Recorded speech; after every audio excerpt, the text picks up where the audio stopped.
this Monday morning. Bumping. It's bumping, that's right. And it's actually rather mild outside compared to the last few days. Did you notice that? 30 degrees? I know. 30 is going to feel like summertime. I know. Right, I almost didn't need a coat this morning, I thought. Good morning to you. You're watching Fox and Friends First on this Monday morning. I'm Rob Schmidt. And I'm Jillian Mealy. Thanks so much for starting your day with us. Let's get right to our top story this morning. Steve Bannon doing a complete 180. Yeah, the former White House chief strategist now apologizing to the First family for his controversial comments in this new tell-all book, Fire and Fury. Griff Jenkins is live in Washington with how the president is firing back over all the questions about his mental stability in the wake of this book. Hey, Griff. Hey, Rob and Julian. You know, maybe Sloppy Steve is campaigning for a new nickname, Backtrack Bannon. I'll explain. But first, the president vigorously defending himself over the weekend against allegations from this book, questioning his fitness for office, firing back in a news conference at Camp David, then tweeting, "I've had to put up with the fake news from the first day I announced that I would be running for president. Now I have to put up with a fake book written by a totally discredited author. Ronald Reagan had the same problem and handled it well, so will I." And now Steve Bannon walking back some of his derogatory comments in the book. Remember, he called Don Jr. treasonous and unpatriotic and Ivanka dumb as a brick. He's not disputing the quotes and isn't formally apologizing for them either, but issued a statement pledging support for the president and explaining his criticism of the Trump Tower meeting was aimed at Paul Manafort, not Don Jr. He writes, "I regret that my delay in responding to the inaccurate reporting regarding Don Jr. has diverted attention from the president's historical accomplishments in the first year of his presidency. My support is also unwavering for the president and his agenda. Donald Trump Jr. is both a patriot and a good man. He has been relentless in his advocacy for his father and for the agenda that has helped turn our country around." Bannon did not address the slight to Ivanka. This, as many of the president's allies rallied to his defense, calling all of this ridiculous. Let me be very clear. This is a book of fiction. Not only is it not accurate, there are so many misrepresentations in this book that it shouldn't be taken seriously. Statements like the one Mr. Wolf made about how we all think about the president, they're just ridiculous on their face. The president travels to Nashville today to make remarks there, and then to Atlanta finally tonight, guys, where he'll take in the National College Football Championship. We'll see if he has any more to say about this. I'm sure he does. Griff, thank you very much. Appreciate it. You know, look, we've been hearing for a long time now, a lot of people on other media outlets have been talking about President Trump's mental fitness, his stability. Sure. Yeah. And here's just a little montage of some of the sound that we heard from over the weekend. Here you go. He not only amplifies the coverage of this, but he also amplifies the questions that the book raises. We could look back a year from now and say the warning signs were there and we did not do enough. When you hear him put out that tweet, stable genius, it's kind of like Richard Nixon, I'm not a crook. It raises serious questions about his mental capacity, his ability to process information, his impulse control. If we do have a president who has some fitness issues, even though he says he's like really smart, there are some problems that are happening. He has put this question of his competency by responding to it in the theatrical way he has in the middle of the conversation. If this book is to be believed, and I think it is credible, then it is actually quite frightening for the American people. He is like a child. I think we've probably all written this 500 times. Yeah, the conversation has certainly been ramped up, though, since this book. The conversation about this book started last week. Sure, and one of those guys, actually, I think the CBS guy, made a decent point there when he said that, you know, by responding to this, the president almost gives it some kind of credibility by taking it seriously and being defensive about it, which I think has certainly been a problem. And the other problem is that this author, even though I'm sure this is a very dramatized book, he did have access to the White House. And so people are going to take this as something that has going to have some truths peppered into it. And there he is right there, Michael Wolff. And these are the two big problems of the administration. And why the president decided to respond to this when he could have just ignored it is what we're trying to figure out. And a lot of the information that is in the book has already been shot down. So I don't know if you've seen the book yet. I haven't seen it in person to be able to read it. But I do want to read it and see what everyone is talking about. That's the other problem is everybody wants to read it now because the president has responded to it and has given it this credibility by saying that, you know, there's something to it. So, all right, let's listen to Tammy Bruce now and what she says about all of this.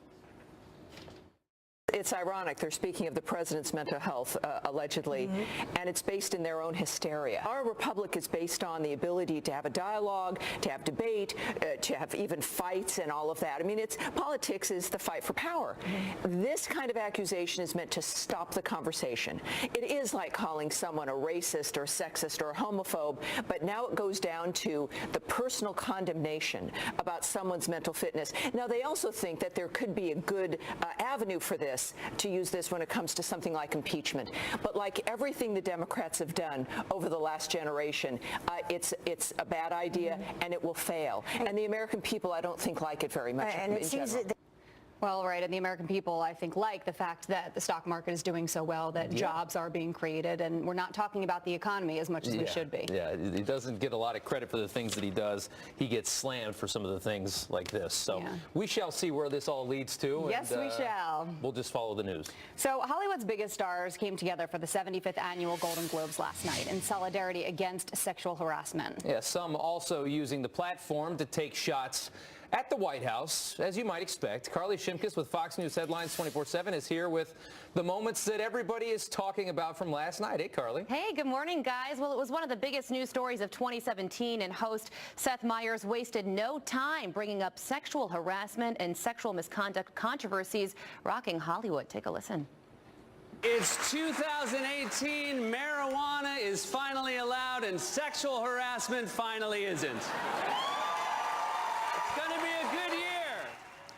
The NBC late-night comedian letting loose in his opening monologue with a string of jokes about the scandal, specifically calling out Harvey Weinstein and Kevin Spacey.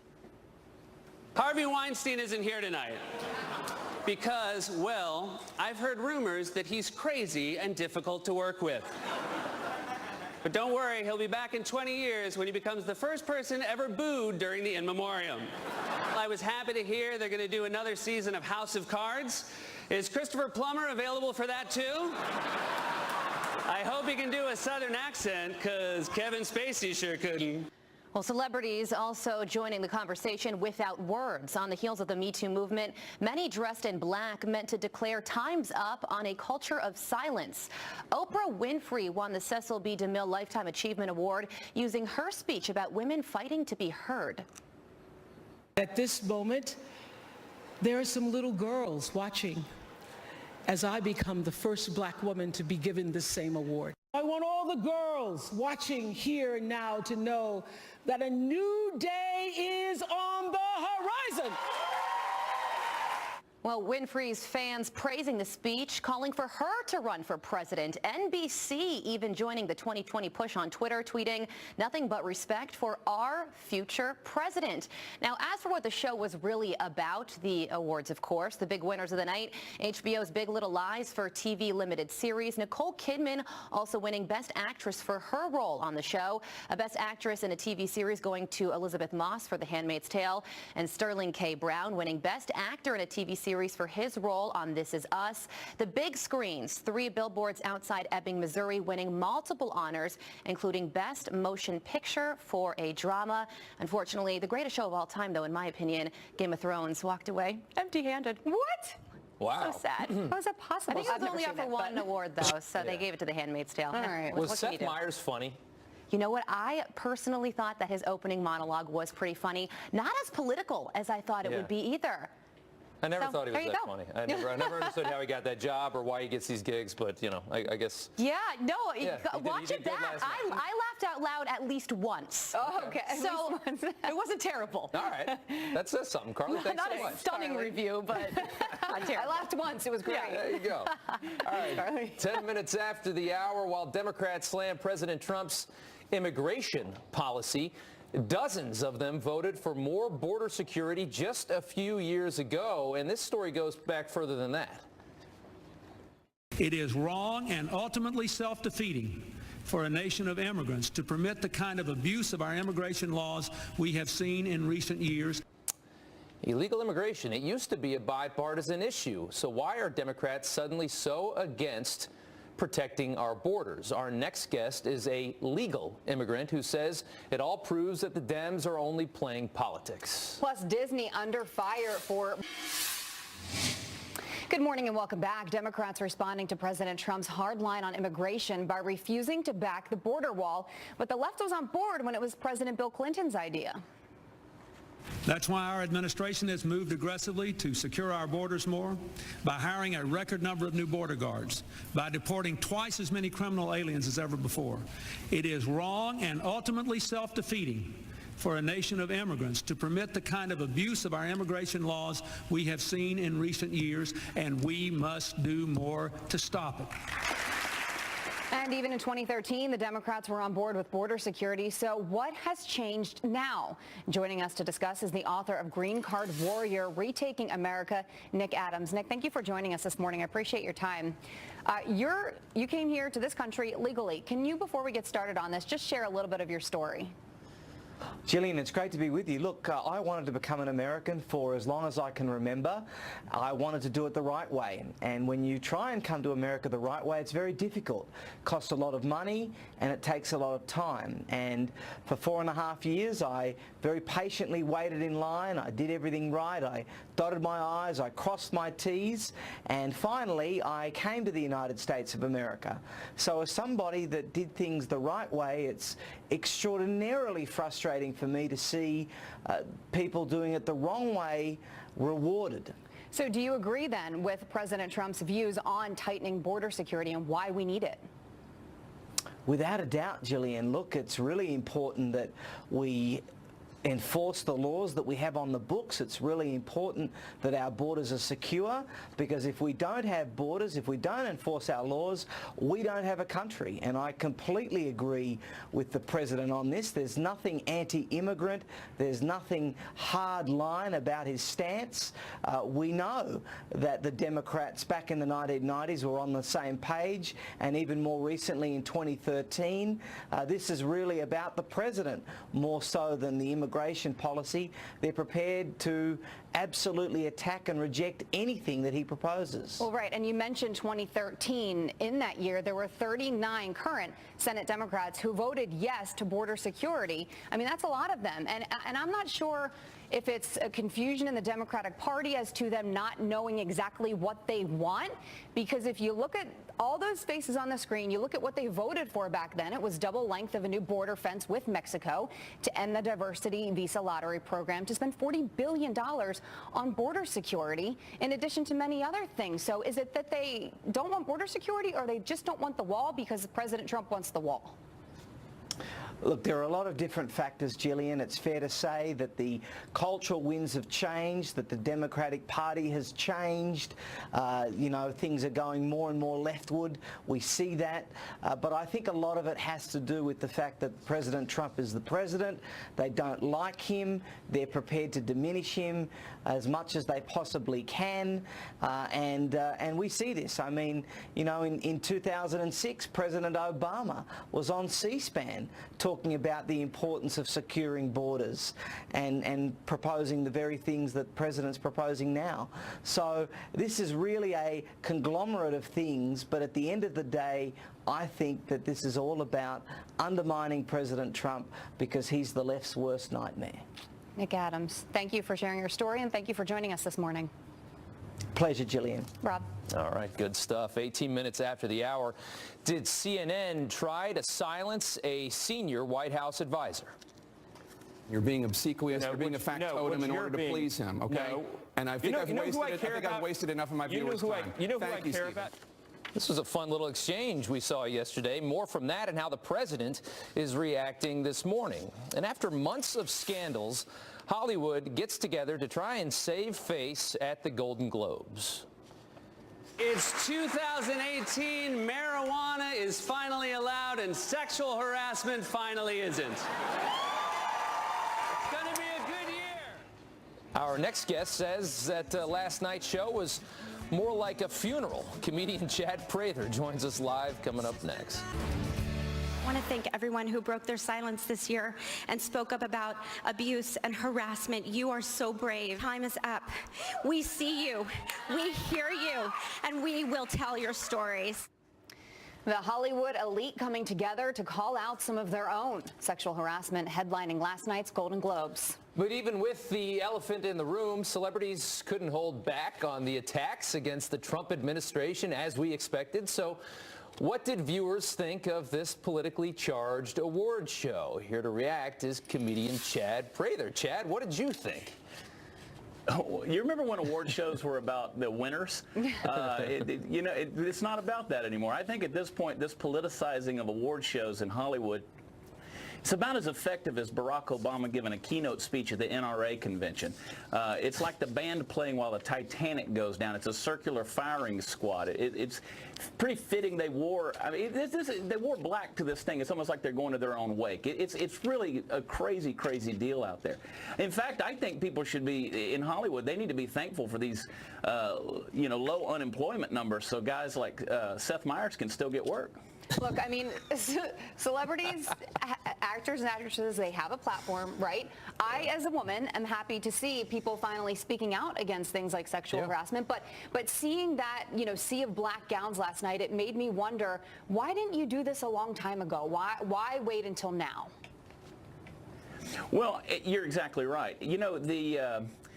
To be a little bit mean here, the old Greek word, the ancient Greek word, hypocrites, meant actor. And how many women were sitting there with black dresses on last night that have, for the last 20 and 30 years, have turned a blind eye to the sexual abuse that was going on against colleagues and people in the industry, people like Meryl Streep, who stood up and applauded Roman Polanski, who called Harvey Weinstein a god. I think the hypocrisy has oozed out into their false reality in such a way that it's getting a little bit crazy in Hollywood. It's a little bit too late. I mean, did you think it was a good show, I guess is my question. I mean, unfortunately, we had to go to bed last night, so I was curious to see how this would all go down. But, I mean, I understand that it was certainly a very charged atmosphere. Did they pull it off? And yes, and to be clear, I am all for empowerment for women, and certainly I hope that their decision in Hollywood goes beyond a career, a wardrobe choice and a hashtag. I too had to get up at 2:30 this morning to come in. So I was doing something more productive than watching the Golden Globes, like, chewing glass. I'm just over it at this point. I really am. Hollywood has long ago forfeited the right to take the moral high ground and preach to the rest of America about what's right and wrong. They've done too little too late at this point, in my opinion. Curious to see what the ratings are. Yeah, me too. I am very, very much so. Chad, thank you so much for coming on this morning. We appreciate your time. Thanks. All right, 25 minutes after the hour, President Trump blasting what he calls out-of-control media bias. There has been no collusion between us and the Russians. Now, there has been collusion between Hillary Clinton, the DNC, and the Russians. Unfortunately, you people don't cover that very much. Well, is the media trying to distract from the president's actual victories? You want to hear what our next guest has to say. President Trump heading to farm country today to rally support for his agenda, his brand new push to put rural America back on the map. In a live report, that's next. We are back now with a Fox News alert. A sheriff's deputy in Washington state killed while responding to a suspected home invasion. That's right. The Pierce County Sheriff's Office says this deputy was shot by a man during a foot chase in Spanaway, which is about 40 miles due south of Seattle, right near the McCord Air Force Base. The suspect that shot the officer is still on the loose as it's about 2:30 in the morning there in the Seattle area. Another suspect was found dead at the scene. No word yet on how he was killed. We're going to continue to follow this story. We'll get you more developments as they come in. In the meantime, President Trump heading to Nashville today to rally supporters as immigration reform takes center stage at budget talks this week. Yeah, Todd Pirro is here with where negotiations stand at this point. Hey, Todd. Hey, Rob. Hey, Jeanine. Good morning to both of you. In just a few hours, the president will be speaking at the American Farm Bureau Convention, the first time a sitting president has addressed this group in 25 years, to tout rural and agricultural community success. All this while a host of other issues top his agenda. Number one on that list for now, DACA. With a potential government shutdown less than 2 weeks away, congressional leaders and the White House will try and resolve their differences over the status of young immigrants, which has become a main obstacle to government spending deal. President Trump has stressed that any plan on Dreamers won't happen without a wall, and while Democrats reject that, they appear split over whether to force a government shutdown to get their way. We want the wall. The wall's going to happen or we're not going to have DACA. We want to get rid of chain migration. Very important. And we want to get rid of the lottery system. In addition to that, we want some money for funding. We need some additional border security. We all want DACA to happen, but we also want great security for our country. Government shutdown would be a disaster for this country. So what we have got to do, it seems to me, is to pass the Dreamers legislation, which protects and provides legal status to these young people. Later on, we have to work for comprehensive immigration reform. That's what the American people want. The American people, in fact, do not want to spend billions of dollars on a wall. The Trump administration has proposed spending $18 billion over 10 years to extend the border wall with Mexico, calling for 316 miles of additional barriers by the year 2027. Jillian. All right, Todd. President Trump opened to talks with North Korea, but keeping a firm stance against threats. The president demanding Kim Jong-un meet his conditions of denuclearization. But Asia analyst Gordon Chang says that won't happen anytime soon. I don't think that the North Koreans are there yet. The president has a strong program of cutting off the flow of money to North Korea so that North Korea is in a position where it realizes it has no choice but to disarm. We can get there, and we can get there without the use of force, but it's going to take a little while longer. All this as the U.S. military sends a new warship to the Pacific. The USS Wasp is capable of deploying fighter jets that North Korea's radars cannot detect.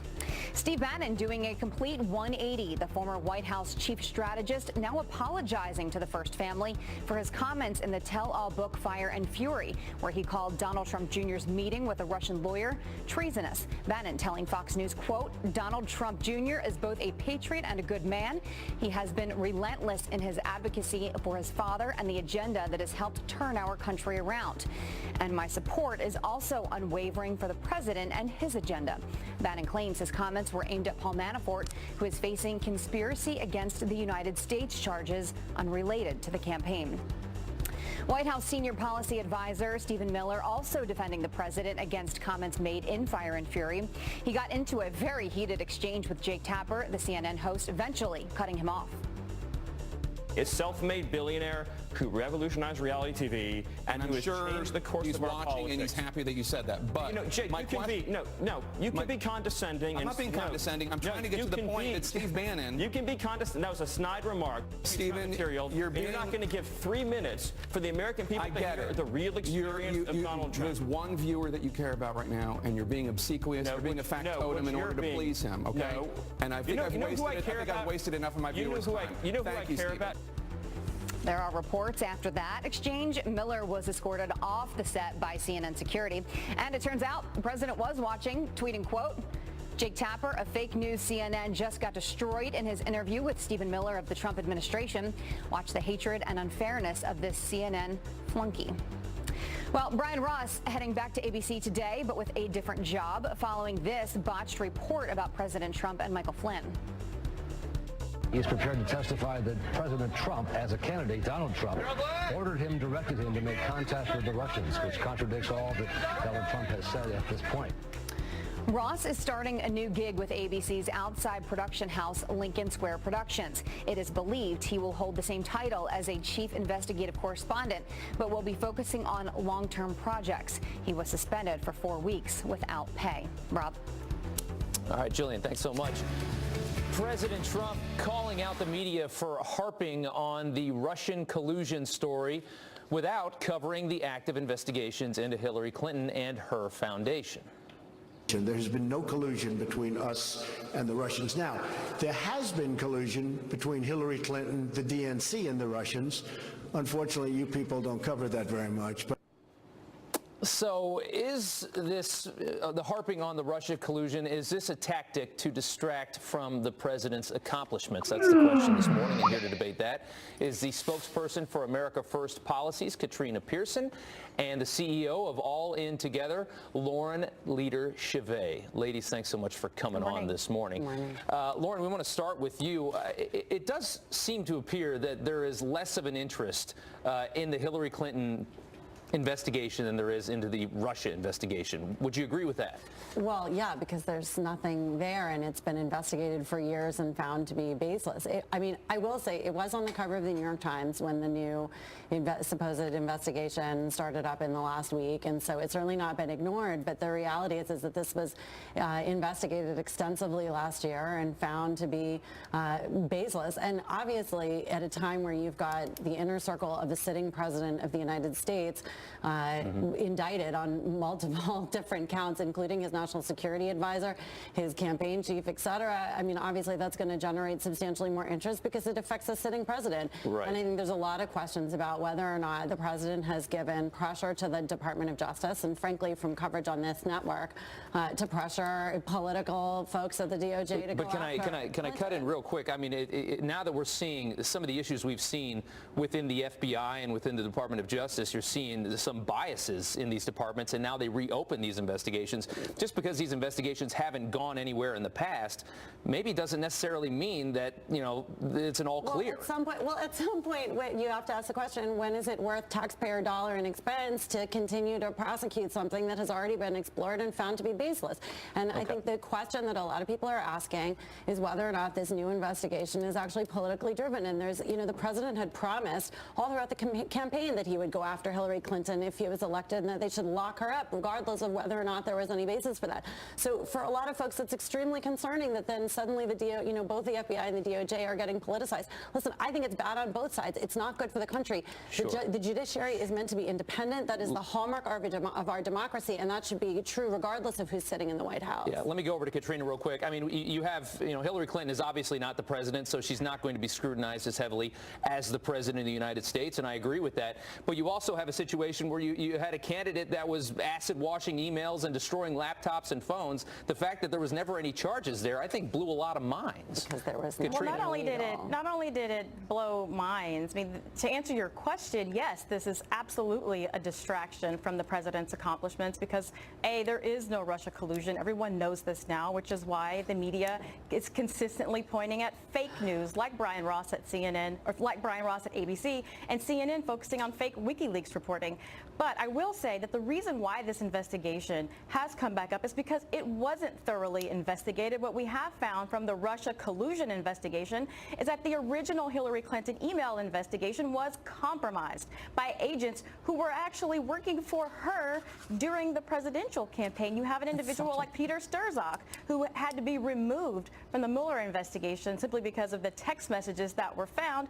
Then come to find out he was also one of the lead investigators on the Hillary Clinton email, and the language was changed to avoid criminal statutes. So yes, this investigation should be open. The question is, are we going to spend the exact same resources and make those available to the Hillary Clinton email investigation? Because as you said, there are still 30,000 missing emails, BlackBerries that were destroyed with hammers, and servers have been wiped. And let me let Lauren respond to that. Go ahead. The perpetual attacks on our civil servants, both in the FBI and in the Department of Justice, undermines the fundamental premise of our democracy, which is an independent judiciary. It is an attempt, which is political in nature, to undermine their credibility in advance of potentially damaging information against the president. It's extremely disturbing, and for anyone who believes in the core principles of our democracy, it's just outrageous and inappropriate to be going after and making personal attacks on what should be an independent judiciary. The only thing that undermines the civil servants is when they are using information like the Trump dossier that was completely unverified, potentially taxpayer funded by the FBI to obtain illegal warrants to monitor political opposition, to criminally go after them. Ladies, that's what undermines democracy. We've seen charges on the side of the Trump administration. We have questions about why you would destroy laptops and phones if you had nothing to hide. There's good points on both sides. Ladies, thanks so much for coming on this morning. We will continue to debate this in the future. All right, let's go over to Janice now, who has the best news of the day, which is that it's actually warmer on the East Coast, thank God. Thank goodness. Let's take a look at it. I mean, 19 feels downright balmy to what we've been experiencing here in New York City over the last several days. Look at the temperature difference from this time yesterday, 24 hours, a 30-degree difference in Cleveland. So you get the point. Warmer air is on the way, and man, it is going to be exciting here in New York City. But we have to get through this next little storm system because we've got one on the move across the Ohio Valley that could bring a wintry mix towards the mid-Atlantic and the Northeast later on today. Not a lot of moisture associated with it, so we're not talking about a big winter storm, but we have winter weather advisories from the Ohio Valley in towards the Northeast. So there's our storm system. It kind of loses its oomph as it goes through the overnight tonight, and then things will start to warm up. Also want to make mention quickly is we have a pattern change, heavy rain moving into Southern California, which you would think would be a good news story. However, flooding is going to be a concern, especially across the burn areas.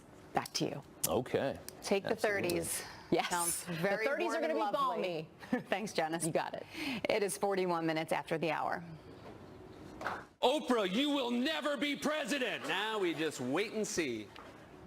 But could Oprah be making a run for the White House in 2020? The brand new buzz from the Golden Globes. And not dark enough. Disney under fire for browning actors. The bombshell admission that is sparking outrage this morning. We will explain what we're talking about. And the lawsuit over lattes, Starbucks accused of cheating you out of coffee? What? The grand ruling just in.